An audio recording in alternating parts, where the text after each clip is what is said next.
ସେଦିନ ମୁଁ ବସିଥାଏ ବାତାୟନ ନିକଟରେ ଝରକା ପାଖରେ, ଶାନ୍ତ ସ୍ନିଗ୍ଧ ଜ୍ୟୋତ୍ସ୍ନା ବିଧୌତ ରଜନୀର ପ୍ରଥମ ମୁହୂର୍ତ୍ତରେ।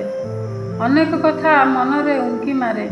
ସତରେ ଈଶ୍ୱରଙ୍କ ବୈଚିତ୍ର୍ୟମୟ ସୃଷ୍ଟିରେ ସୃଷ୍ଟି କେତେ ସୁନ୍ଦର, ଏହାକୁ ବେଳେବେଳେ ସାଧାରଣ ମାନବ ବୁଝିପାରେ ନାହିଁ। ବେଳେବେଳେ ଆଶ୍ଚର୍ଯ୍ୟଚକିତ ଲାଗେ ଏ ଗ୍ରହମାନଙ୍କର ଗତିବିଧି, ସୂର୍ଯ୍ୟ ଚନ୍ଦ୍ର ତାରକାଗଣଙ୍କର ଉପସ୍ଥିତି, ଏ ପ୍ରକୃତି ପାହାଡ଼ ପର୍ବତ ନଦ ନଦୀ ଝରଣାର କୁଳୁକୁଳୁ ନାଦ ଏ ମନରେ ଶିହରଣ ସୃଷ୍ଟି କରେ। ରାତ୍ରିର ନିରୋଳା ମୁହୂର୍ତ୍ତ ଆମକୁ ଅନେକ ଦିବ୍ୟ ଚେତନାରେ ଭରି ଦେଇଥାଏ। ଏହା ମଧ୍ୟ ଜ୍ଞାନ ପିପାସୁମାନଙ୍କ ପାଇଁ ଶ୍ରେଷ୍ଠ ମୁହୂର୍ତ୍ତ ଅଟେ। ଲେଖକ କବିମାନଙ୍କ ଲେଖନୀମୁନାକୁ ମଧ୍ୟ ବେଶ୍ ଖୋରାକ ଯୋଗାଇଥାଏ। ଆହୁରି ମଧ୍ୟ ଦୁଇଟି ହୃଦୟର ମିଳନ ହୋଇଥାଏ ଏହି ନିରୋଳା ମୁହୂର୍ତ୍ତରେ। ରାତ୍ରିର ମଧ୍ୟାହ୍ନ ସମୟରେ ତ କେବେ କେବେ ଏହା ସ୍ମୃତିର ରାତି, ଆଉ ମଧ୍ୟ ବିଭିନ୍ନ ଘଟଣାର ଇତିହାସ ପାଲଟିଥାଏ।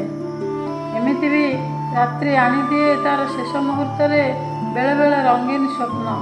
ତେଣୁ ମୋ ମତରେ ଏହାକୁ କାଳରାତ୍ରି ନ କହି ଶୁଭରାତ୍ରି କହିବା ଠିକ୍ ହେବ।